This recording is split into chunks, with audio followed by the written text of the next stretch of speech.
What is going on, everyone? Welcome into the Bettor Sports Betting Show on Fantasy Alarm, Bettor Sports Network, YouTube's on a Thursday or Wednesday afternoon here. Getting a day ahead of myself, but thanks for everyone for jumping in, as you guys always do. We appreciate everyone that throws out their own bets and picks, comments, anything you got in the chat here on YouTube as you're watching along. We welcome all of your own bets because we are, sometimes overlook things or are obviously wrong on things. I know some of my college basketball picks from yesterday definitely could have been better. But, we turned the page. It's Wednesday here. And on today's show, we got a bunch of, sports we're going to dive into. Producer Adam Bernard will jump on to give his hockey picks as he did yesterday. I'm going to give some college basketball bets as well for tonight. And we'll do some NBA with Jon Imepmba, our one of our NBA experts over there at Fantasy Alarm. And let's start out with some hoops tonight, with some NBA. Bring in Jon Imepmba. What's up, John? Thanks for jumping on. We haven't had you on the show in a little bit, but I'm glad you're back here, man. Yeah, listen, it's been a little bit. Obviously, been busy finishing out the football season. The NBA season is obviously rolling along. We're working on our MLB content, so. Taking a little break from the live shows here, but happy to join you this afternoon and talk a little NBA hoops with you, man. Yeah, before we get into any bets for tonight, I got to ask you about the whole Bucks situation. Yeah. Firing Adrian Griffin as their head coach, bringing in we got the report today. Now looks like it's going to be official. Doc Rivers as the new head coach. Doc Rivers well from being a Celtics fan. What do you make of this situation? We do have the Bucks playing tonight against the Cavaliers. Is Doc Rivers going to be coaching tonight, or what's the situation? No, they're going to have the interim coach for tonight still, and then Doc, I expect to be on the bench there for their next game. I mean, listen, this is kind of an interesting situation because all reports during the offseason was that Adrian Griffin was sort of the handpicked selection of Giannis. He was the bench coach there, assistant coach for Toronto. Toronto made some moves. They picked. They went and picked Adrian Griffin on sort of Giannis's request to be the head coach of this team. Nick Nurse, who's the coach of the 76ers, was supposedly someone considered for this role in Milwaukee, and Giannis nixed that one, did not want Nick Nurse to be the head coach, wanted Adrian Griffin, who hadn't had NBA head coaching experience yet. And at some point in time, he kind of lost the locker room. There's obviously been a lot more reports coming out after they lost the in-season tournament. He kind of, spoke down to some of the players, being like, there has to be sacrifice, in order to win these games. And there's some high ego players that are on those teams, notably pointing fingers at Damian Lillard here, who has, since then the Athletic reported that he was feeling a bit lost and didn't really understand or felt like he fit into their offensive game plan. And then ownership, supposedly also kind of sided with the player in that situation. They made those trades. They gave up those first-round picks, traded away Grayson Allen in pieces like that, Drew Holiday, to get Damian Lillard, and they wanted to see him in a system that he would thrive in. Now, Doc Rivers has a history of underperforming in a lot of these situations since he left the Boston Celtics. It's not for the lack of talent that he's had on these teams. You go look at those Clippers teams that were annually favorites in the West and then would fall out first, second round disappointments there with Chris Paul, Blake Griffin, DeAndre Jordan, and that crew there. He goes to Philadelphia, gets Joel Embiid, has Ben Simmons, has talent around him, had Jimmy Butler. Again, falls short, kept on getting eliminated in the playoffs. Rivers hasn't won anything since he left the big three with Boston with Garnett, Allen, and Pierce. You have three Hall of Famers. It makes it easier to win that championship, that year. So, I'm skeptical. I understand he's a player's coach, but he feels at this point to be more of a figurehead than sort of a tactician on the bench. So we'll see. If he's just going to be a player's coach and let Dame and Giannis run a two-man offense, then great. They're still terrible defensively. That's not going to change. Damian Lillard is one of the worst defensive guards in the NBA for a reason. Drew Holiday, one of the best defensive guards in the NBA. So they're suffering defensively. They're scoring a lot of points. They just can't stop anybody. And I don't think Doc Rivers is going to change that. Yeah, the Damian Lillard for Drew Holiday, switch has obviously hurt the Bucks defense for sure. And that was something we kind of knew and expected coming into the season. And if Lillard isn't, happy, who knows what's going to happen there. And we'll see the rest of the way. So, yeah, tonight, Cavs, Bucks, no picks from you from that game. But you do have a couple props that you want to dive into for Hornets and Pistons tonight. Little interesting game here. Yeah, for sure. This is a line that I unfortunately earlier this morning, I thought it was good as it was. Is at 17.5, and I bet it, and that was Brandon Miller, and then it dropped down to 16.5. So I actually went back and bet it again because why not? The rookie has gone over this total 3 straight games, 23 or more points in 3 straight games. Obviously, getting LaMelo Ball in that lineup, he's a great facilitator as the team's point guard. And they traded Terry Rozier, so trading Terry Rozier now takes away shot attempts that he was having. Rozier's a guy that took 15, 20 shots a game. Now off the floor, they invested, the second overall pick there in Brandon Miller. So obviously they believe in his talent. We're starting to see that upside for him. And now he's got a great matchup against Detroit. The Pistons are not obviously a great defensive team. So I'm looking at Miller here tonight over the 16.5 points. You can get that at minus 125. And again, I bet it at 17.5 this morning. So obviously I was confident in the play as it was. So looking to continue to ride him this evening. And if you wanted the same game parlay it, Jalen Duran over 11.5 rebounds here. That's at minus 140, so it's juiced up a little bit. Charlotte is getting Nick Richards back here, but Kate Cunningham also back for Detroit. Again, more so for me, this is going to be a competitive game. Duran obviously is a really great rebounder. He's really good in the paint. And Charlotte, not a great team against opposing centers, whether Richards was going to be in or out of this lineup. It would have been a much better matchup had Richards been out and PJ Washington had to be their starting center here this evening. But either way, I'm going to look for Duran here to dominate the glass. 11.5 rebounds is something that he can do in his sleep, I think, in this spot. So that's the 2 picks I'm looking at in this game here today. All right. And I was going to ask you about this Terry Rozier trade, because do you think – so Brandon Miller, do you think he's one of the guys on the Hornets that kind of stands the most to benefit when we're talking props, for the Hornets now? Yeah, I think so. I mean, listen, he's already been playing a bunch of minutes for them. They insert him into the starting lineup as sort of their starting small forward anyways, especially when Gordon Hayward has been down. And now there's obviously some reports that Gordon Hayward may also be on his way out of Charlotte, whether it be on a buyout or a trade. Miles Bridges is a guy that is also being rumored to be linked to a possible trade. So Charlotte, may just be in rebuild mode here, and they're going to do it around LaMelo Ball. They're going to do it around Brandon Miller. And again, the offensive upside we've seen on Miller now these last 3 games, he's hitting from 3. He's taking a bunch of shots. He's filling out the stat sheet. And we've seen glimpses of this earlier this year when given sort of the opportunity to take on a larger role while LaMelo Ball was out with his injury. But now seeing it the last couple of games, which included Terry Rozier playing big minutes, it included LaMelo and Miles Bridges all playing big minutes. So to see him come through the way he has, scoring the basketball in some tougher matchups, to me, this one feels like it's obviously a downgraded opponent. No Terry Rozier. The usage rate's going to be there. The shot attempt should be there. So yeah, I'm a big fan of the kid. He's looked really good. Can't complain the way this draft started. Wemby Miller 1-2 here this year. Yeah. And speaking of Wemby, you got a pick for him in the Thunder Spurs game. We got a matchup of the 2 Rookie of the Year candidates, favorites between Chet Holmgren and the Thunder, and Wemby and the Spurs here. This is the late game on ESPN if people want to watch that live and got a pick going. So you got a pick, though, on Victor Wembanyama here. I do. I got a couple of ones. One I haven't even put down yet for you guys. So I'll throw that one spur of the moment. But we got Victor Wembanyama over 23.5 points. The minutes limit for him is on the rise. He's now played 4 straight games of over 27 minutes. When he's played at least 25 minutes, he's gone over this total in 5 straight games. We also have the Thunder here on the road on a back-to-back. And this is something that myself and James Grande have started tracking. Most of the NBA is not very good on the road, it seems. They're against the spread records, their overall records are generally all around 500. And this is another spot where the Thunder here against the spread on the road this year, just 12-9.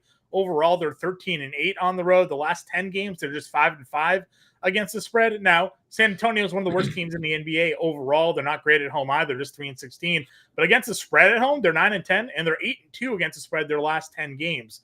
So if we're going to look at San Antonio maybe being a bit more competitive in this game, more than a good chance that you're going to see Wembanyama play his 27, 28 minutes. There's also a chance that minute cap gets increased. It was just a couple games ago. Popovich said, they're basically closing in on the time where there's no more restrictions on Wembanyama. And when that day comes, his point prop totals are going to be probably 26, 27, 28. So I'm pretty confident in the 23.5 points here against the Thunder. Did not have a great game against them earlier this season when he matched up but that was a blowout game in that one as well. Again, I think this one's going to be a bit more competitive. And Wemby's just running really good. I mean, he's faced Joel Embiid and Giannis of late, and he's had no problem scoring on either of those two. So give me the Wemby 23.5. I also like in this game Devin Vassell over 4.5 assists. Trey Jones not expected to play. They've been starting Trey Jones as their point guard. Vassell's gone over this total in 3 straight games anyways, but now you're taking off their natural point guard and Jones out of the lineup. They could go a little bit bigger here tonight and either start Champagne or if Branham was healthy enough, I have to check their lineup. But one of those two would likely enter the starting lineup here. They just won't start Keldon Johnson. But regardless, Devin Vassell ends up acting as sort of the pseudo point guard in those lineups here. So the fact that he's already going over these totals anyways, and he could be the starting point guard tonight, I like the over 4.5 assists. And then when I was playing around, because I had a same game parlay boost here tonight, there was a couple of things I think we could do with this game in particular, and that is going with some alt line scoring. I like the Wembanyama alt line 18 plus points, and you can pair that with Jalen Williams alt line scoring of 15 plus points, and then use the Devin Vassell 4.5 assists there, and you get yourself a little 3-pick same game parlay this evening if you happen to have the boost for that one, and get yourself some plus money odds on some pretty juicy lines for me.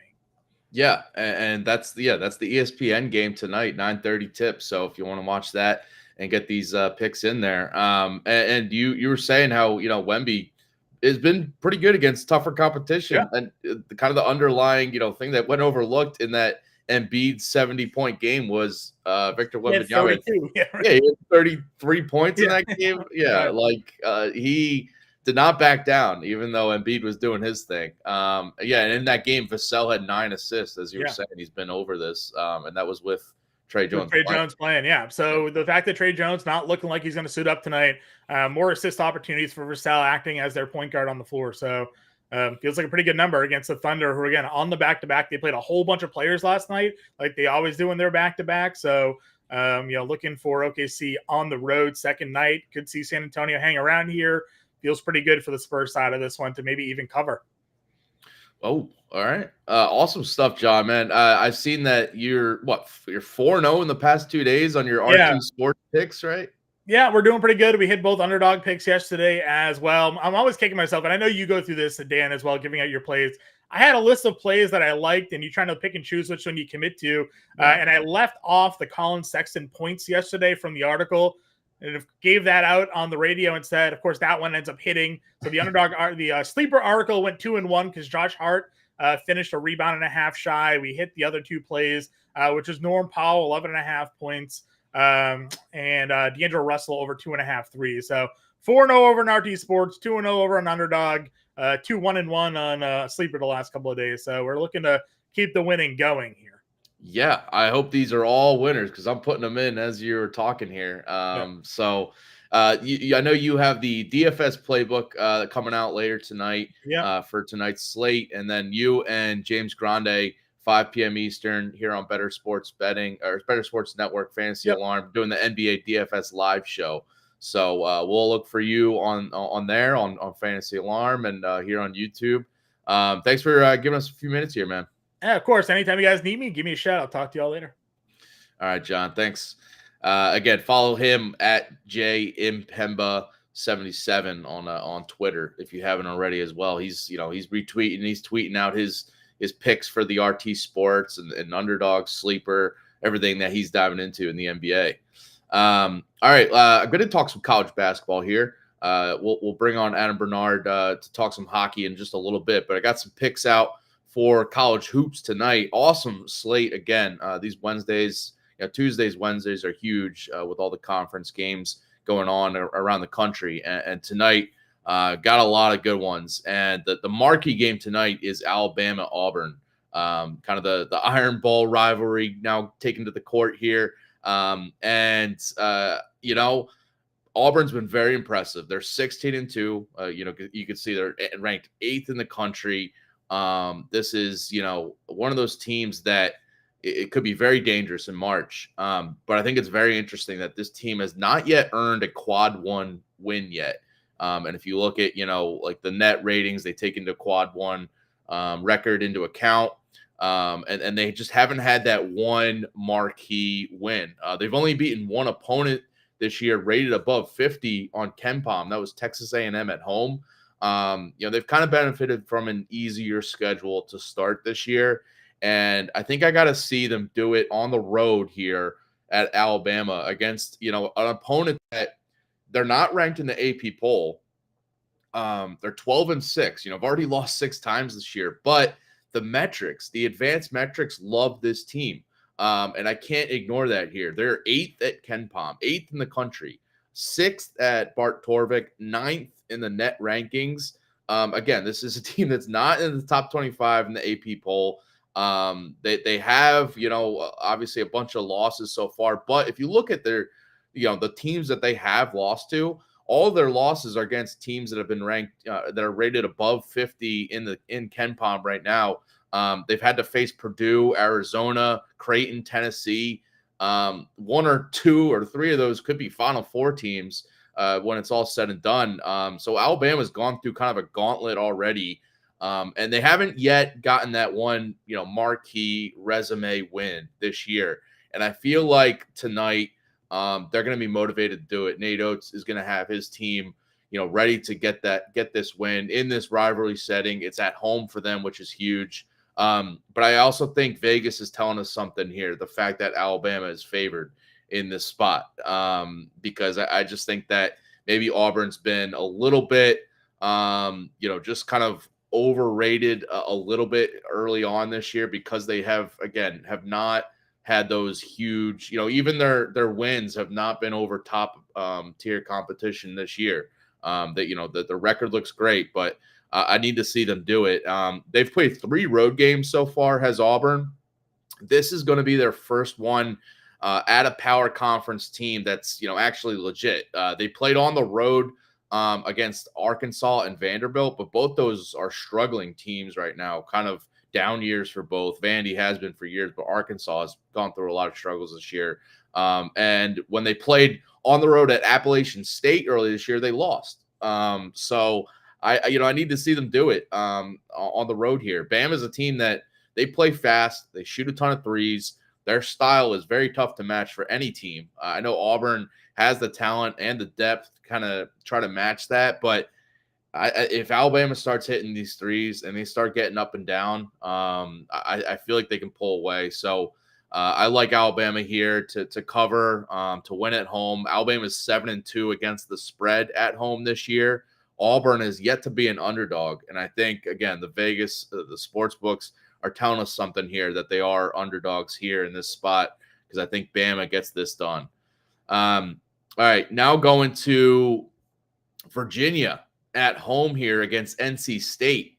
I've been riding Virginia lately because I think they're starting to turn things around. They had a rough kind of start to the year, suffered a few losses in ACC play, but I think they're starting to turn things around. And these teams actually met earlier this month. It was at NC State, and the Wolfpack won by 16 in that home game. I just think that the roles are now reversed, now going on the road to Virginia. It's a very tough place to play. And Virginia, when they're at home, they like to control the pace, keep it very low scoring. You let their defense, which is a top 20 defense in the country, let them control the flow of the game.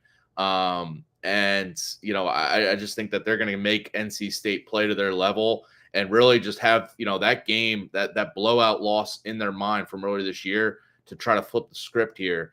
UVA has been a much better team at home this year, by the way. They're 8-2 against the spread at home. And lately, I think they've found something. So they moved Jordan Minor, a center, transfer from Merrimack, where he was a stud at Merrimack. But sometimes it takes a little bit of growing pains to see some of these mid-major guys when they transfer up to a power conference team, see how they fit in, see how they get used to, the different, talent level, physicality. But I think Virginia and the coaching staff, Tony Bennett, is now starting to trust him more. They've put him into the starting lineup over the past couple games here, and they're starting to win. And I think he is kind of the answer at that center spot over some of the guys that were trying out. So I think that's kind of like one of those underlying under the radar changes that Virginia has now made, midway through conference play that I think they've kind of playing a lot more free, it seems, on both ends of the floor. NC State, going on the road here, they're 1-3 against the spread on the road so far this year, which includes, close wins at Louisville and Notre Dame, which are, the bottom feeders of the ACC. So I just think this is a very much tougher road environment at Virginia for NC State to go into. So yeah, give me the Cavaliers to win this one. 5.5 is the spread. On Caesars, it's been going up a little bit. So BetMGM, it's a little bit higher. I think 6.5. So whatever number you can get best there to take Virginia here. All right, next game here, Nevada at home against Colorado State. This is a late night game. Another instance where we have an unranked team favored over a ranked team, and I think there's a reason for it. Nevada's a team that's coming off a 3-game losing streak. I just think they're going to be a team that's going to be very motivated to come in, bounce back, kind of change their conference record now because they've suffered these last 3 losses. But I think at home they're going to be motivated to get this win because Colorado State's a team that they started out hot, 13-1 to start the season, but they've struggled since. They lost on the road at Utah State. They lost on the road at Boise State. They won in overtime at home against a bad Air Force team, and then they just won by 3 at home against UNLV last weekend. So these past 4 games is kind of bad vibes, for a Colorado State team that was, getting a lot of hype early in the year, very hot start, but they've slowed down now. And I think, now they're going on the road at Nevada. It's a tough place to play. And they're 0-4 against the spread in these past 4 games as well. So I think the market is starting to adjust on them, and there's a reason that Nevada's favored here at home. Colorado State last year, they struggled on the road. If they were 4-8 straight up on the road, 3-6 straight up on the road in conference play. They also went 2-5 against the spread as road underdogs last year. And Nevada's a team that, went 8-1 straight up in conference play at home last season, 6-2 against the spread at home. I just think that kind of mindset of Nevada, just playing with more confidence, playing a lot better at home, especially coming off this 3-game losing streak. I think they're going to be coming in here ready to get this win. I took the money line for Nevada here. It's -160, maybe a little expensive because I'm scared that Colorado State's going to keep this close throughout, and it could just be like a 1 or 2 point win. So I'm afraid to cover the spread, but you can look at Nevada on the spread. But I'm just taking the money line with the Wolfpack here. All right, going a little off the beaten path of this next one. It's just the numbers and just like a huge mismatch in my opinion. And it's Indiana State. They're on the road at Illinois, Chicago, UIC here. Listen, Indiana State's a legit, mid-major that if they get into the tournament, they're going to be very live to pull an upset in the first round, maybe make a Sweet 16 run. Like this team is, a lot better than you might think. People don't really pay attention to, the Missouri Valley, but especially Indiana State. But this team is pretty legit. They are 22nd in the country in offensive efficiency. 22nd. They're top 25 offensive team. They shoot a ton of threes and are efficient from 3-point shooting. They're making 42% from deep this year, and they have the 6th highest 3-point shooting rate in college basketball. So when this team gets going, they like to play faster too. They're 44th in tempo overall, 23rd in offensive tempo. This is a team that likes to get up and down, similar to Alabama was just talking about. They like to get up and down. They like to shoot threes, and when they're making them, and they have been a lot, it is very tough to match, and it's resulting in a lot of big wins for them. So there's 7 conference wins this year in the Missouri Valley have come by an average of 17 points per game. They are 11-3 against the spread as favorites this year. They're 5-2 against the spread as double-digit favorites. So the bigger spread here, 11.5 is the spread that they're favored by on the road. By the way, it just hasn't really mattered because they're killing teams right now, and I think it's gonna be very tough for UIC to keep pace in this one. They're 268th in offensive efficiency, 203rd in pace. So it's just a spot where they're not a team that I think can keep pace on the scoreboard or just in general with this Indiana State team. They're also a team, UIC, that likes to shoot a ton of threes, but they're facing an elite 3-point defense in Indiana State, so it's going to be tough. Illinois, Chicago, they failed to cover 8 straight spreads, so they're 0-8 against the spread in their last 8 games. They're 0-5 against the spread as underdogs in this stretch as well. So I think this is just a spot where you got to keep riding the trends with Indiana State, keep fading Illinois, Chicago, because it's just they're both meeting up, and might be scary to back a huge road favorite like this, but I think it's going to be it should be a 15, 20-point win for Indiana State here on the road. All right, last pick for me. Going Ole Miss to bounce back here. They've lost their past 2 games to Auburn and LSU on the road these past 2. But I think going back home here, I think they get it done against an Arkansas team that is a mess right now, to put it bluntly. This team, Eric Musselman over the years, over the recent years here, has done a great job, bringing in guys from the transfer portal, finding how guys fit in with each other, even though he has so much talent on the roster, but finding where guys slot in and each guy finding their role. But right now he hasn't found it yet. Maybe he turns it around, but right now, he is changing up his starting lineups and his rotations on a game-by-game basis. Basically, they have 10 guys who could start every night and play meaningful minutes. These are guys that, a lot of them were transfers either this offseason or last offseason that, were either the 1 or 2 options on their former teams and now coming into Arkansas. And I think there's some struggles right now with trying to find out what they are and where guys fit in. And they're 1-4 in SEC play so far. All 4 of those losses have been by double digits. This is a team it just hasn't been as competitive as we thought at the beginning of the season. And again, maybe Musselman turns it around. I think right now it's a tough spot going on the road at Ole Miss, where, Arkansas this year on the road or in neutral games, they're 0-7 against the spread. So this is a team that is clearly had some issues on the road and when they're away from home. And I think you get an Ole Miss team here that's, again, coming off 2 straight losses to Auburn and LSU on the road. Now they're back at home. I think it's a good chance to kind of get right, rebound. Their only 3 losses this year have been on the road in the past month.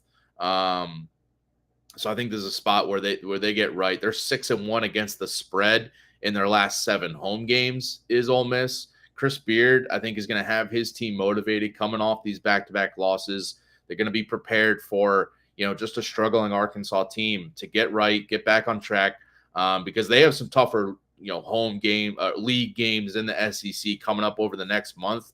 But this is a game they need to get. They need to win and get another win in the win column in this SEC standings, because they have a lot tougher games in Arkansas coming up. So, yeah, give me Ole Miss, the Rebels. 6.5 is the spread. Another one that's gone up a little bit over the course of the day and from last night. But whatever, find the best number you can get, obviously. But 6.5 is the spread right now. I do think it could easily be a double-digit win for Ole Miss, though, because again, Arkansas, they all 4 of their SEC losses have been by at least 10 points. So, give me Ole Miss. So going Ole Miss, Indiana State, going a lot of favorites here. But listen, if you've been paying attention to college basketball, if you've been betting on college basketball, riding with favorites has been a profitable strategy. It may be, chalky, it may be, soft, whatever, but riding with these favorites has just been very good. And taking chances on underdogs, I've done it.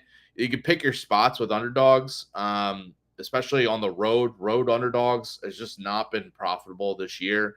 We'll see if that changes. And I do think, as the season goes along, that will change. But when you have these, just the home court advantage has been very prevalent this season, especially now that we're in conference play. You just see road teams getting picked off left and right, especially top 25 teams. Last night, me and Pete Cole gave out Kentucky as the road favorites, and they got upset by South Carolina. It is just a gauntlet out there on the road. It doesn't matter what conference you're playing in at this point. Going with Alabama, going with Virginia, Nevada, Indiana State, and Ole Miss as my picks here on today's show. All right, let's wrap things up with some hockey talk and bring in our producer, Adam Bernard. He gave out some bets last night. He's been on this show plenty. What's up, Adam? Thanks for coming on again here. No problem. Happy to be here, even though I made the journey down to San Jose to watch the Rangers just completely play flat in the third period and blow a 2-goal lead. I was going to ask you about that because I was monitoring that one. I put a little money after you gave out the pick on the Rangers, but it did not. You stayed the whole game and watched that collapse? Oh, yeah. I don't leave the games early, especially if I only get to see my team like once a year. And yeah, like after 2 periods, it wasn't like the Rangers were dominating, but they're up 2-0. They looked all right. They looked like they had some control of the game. Then hockey is such a funny sport because one bad play and it can all come crumbling down. Jimmy Vesey makes a stupid defensive pass in his own zone, tries to bank pass it behind his own net to somebody else. An astute Shark player comes in, pretty much throws the puck in an empty net because the goalie's not ready for that. 3 minutes later, they tie the game, and then it goes to overtime and they win. So, you have bad 2-minute stretch, and that's it. They were so flat in the third. That's just how it goes, man. Yeah, man. Once you get because it was 2-0, and once they got the 1 goal, it was like, all right, now this is tighter. Like this isn't gonna probably be a 2-goal win for the Rangers unless they squeak another one out in the third. But then the Sharks came back. They had a power play with about 7 minutes to go in the third, and when the Rangers didn't score on that, I'm like, yeah, the puck line's probably dead. Well, listen, we wiped the slate clean now, right? We got plenty of games tonight to dive into for the hockey. Your first pick coming here in the Caps and the Avalanche game, Colorado, Washington. Where are you going here? So normally when we look at puck lines, we look at the -1.5. Tonight, I'm looking at the +1.5, and here's why. The Capitals are on a back-to-back. They're heading to the Mile High City, so this is a perfect time to fade them. However, when you look at the goalie matchup, Colorado might be one of the best teams in the league, but Alexander Georgiev, it's not to say it's in spite of him, but he is not helping. He's been a little shaky in his last 9 starts, even though he's gone 6-3. He's got an .885 save percentage and has allowed more than 3 goals in all but 1 game during that stretch. Ideally, you want your goaltenders to be in the .915 area save percentage, just to give you an idea of those numbers. Even anything above 9 is fine, but .915 is good. You start getting above that, you start becoming great. .885 is not where you want to be, especially if you're a starting goaltender on a bad team. Now, conversely, Washington is sending out Charlie Lindgren, who has been very steady for them this season, and has a .928 save percentages of late, despite a 3-2-1 record. The Avs score a lot, so the chances are they win, but I think Lindgren is good enough and Georgiev is leaky enough to keep it close. So for a +1.5 here at -110, what the goaltending matchup I'll bet on the Caps keeping it close here. I love that. Fading just kind of the popular narrative that a team on a back-to-back going out to Colorado, but you like the Caps here. I'm all, and you'll see on 2 other picks, I'm fading teams on back-to-backs. Okay. So.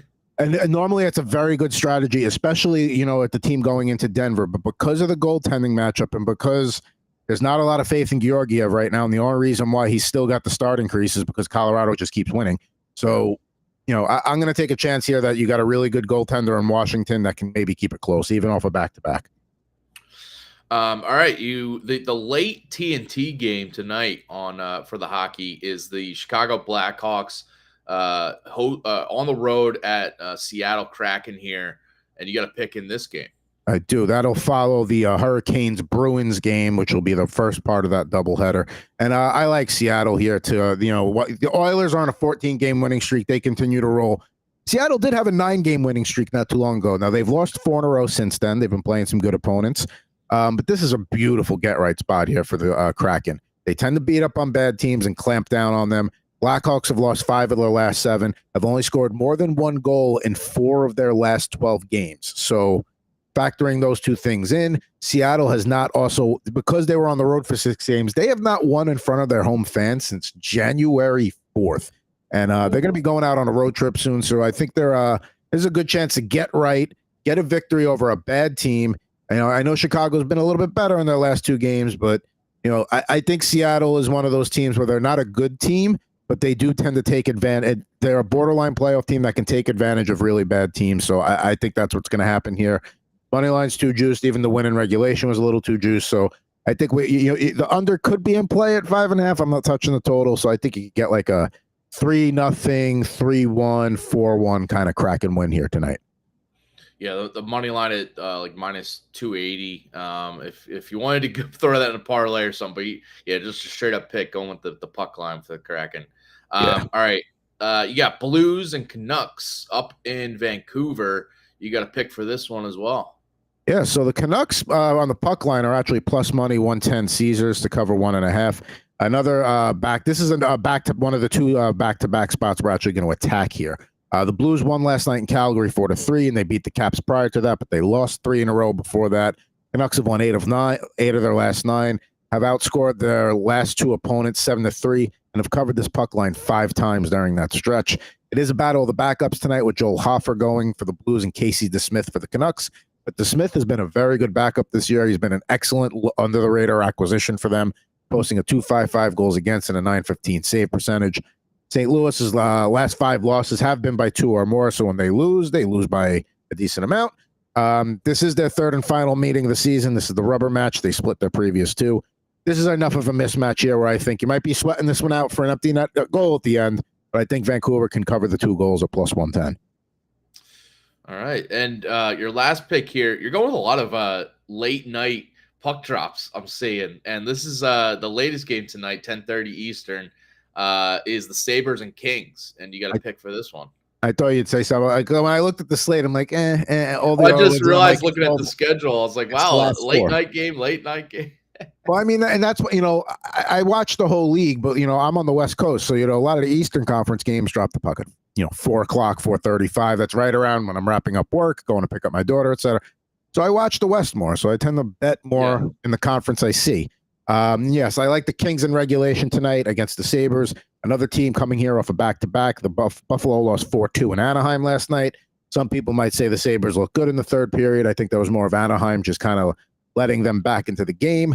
The Sabres have not beaten what you'd consider a good team since December 21st. So they tend to only play well against good teams. And hold on here. I got something on my headset. There we go. The Kings were a good team, and they got off to a very strong start, and it's a good thing they did because they're struggling a ton lately. They've lost 11-13, including blowing a game to the Sharks 2 nights ago. They've got a bad taste in their mouth. Head coach Todd McClellan has called out offseason acquisition Pierre-Luc Dubois specifically, as well as the team. So I think you're going to get a fired-up Kings bunch tonight. So they're good. And the Kings are trotting out their backup tonight, Devon Levi.